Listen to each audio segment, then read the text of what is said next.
More than any other natural threat to our existence, a mass extinction event involving a collision with a large near-Earth object may be the most likely.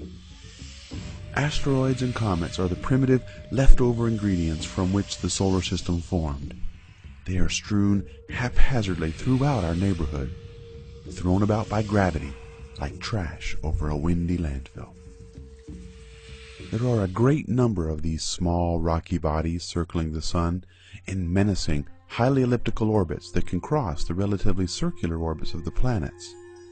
It is these orbits that make them so dangerous. They can all too easily cross our path as they make their own way around the Sun. They are very small and dark relative to planets, and they don't reflect much sunlight, which makes finding these elusive rocks difficult. Many small asteroids passing close to the Earth aren't found until they are almost right over our heads. Of course, these close encounters occur almost daily and we never notice. More and more, however, thanks to NASA's Near-Earth Object Program, more are being seen earlier.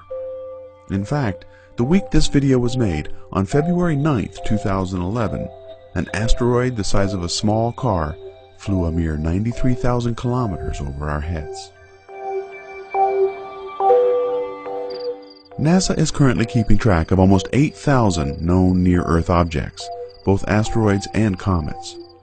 The vast majority are small, less than 1 kilometer in diameter. One of them, an asteroid about 400 meters in diameter, has had our attention for some time.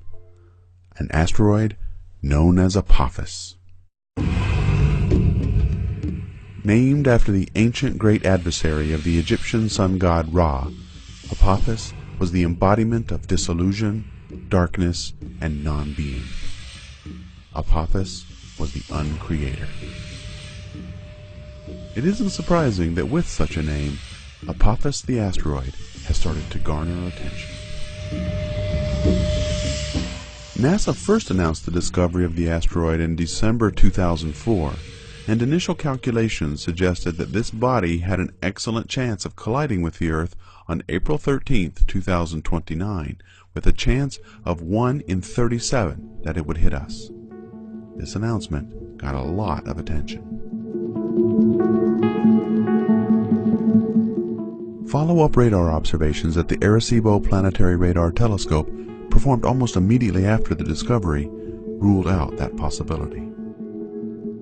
These radar observations, coupled with more detailed analysis of historical images, eliminated the possibility that Apophis would collide with the Earth in 2029, but it will come extremely close. It is currently projected to come so close that it will fly within the orbit of geosynchronous satellites, less than 40,000 kilometers over our heads. While this close encounter with Earth won't be cause for alarm, the story isn't over. The exact path Apophis follows in April 2029 is crucially important, because it will determine whether it hits the Earth when it circles around a second time in 2036. If, in April 2029, Apophis passes through a very narrow window, known as a keyhole, as it passes by the Earth, its orbit will be affected such that when it returns in 2036, it will directly cross that of the Earth and collide with it on Friday, April 13th.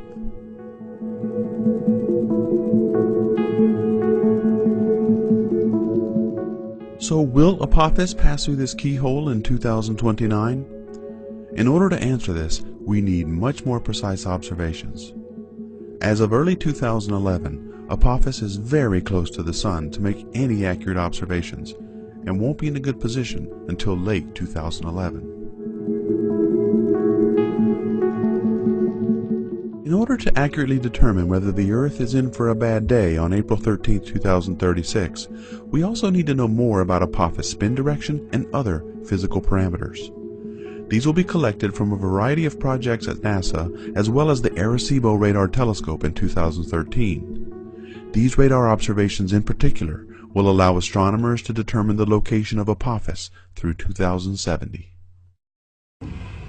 Throughout its history, life on Earth has been at the mercy of these wandering, early building blocks of our solar system. Early in its life, Earth was bombarded much more than it is now. It is easy to understand how ancient people viewed the arrival of a comet, these uncreators, with dread and despair. Paradoxically, life on Earth may owe its very existence to the early reign of comets and asteroids across the surface. They may have been the source of water and other primordial building blocks, bringing the spark from which early life emerged. As the solar system ages, these events will become fewer and fewer as asteroids and comets are either thrown out of the solar system or collide with other planets. The question is, how many will hit us before they are gone? And will we find them in time?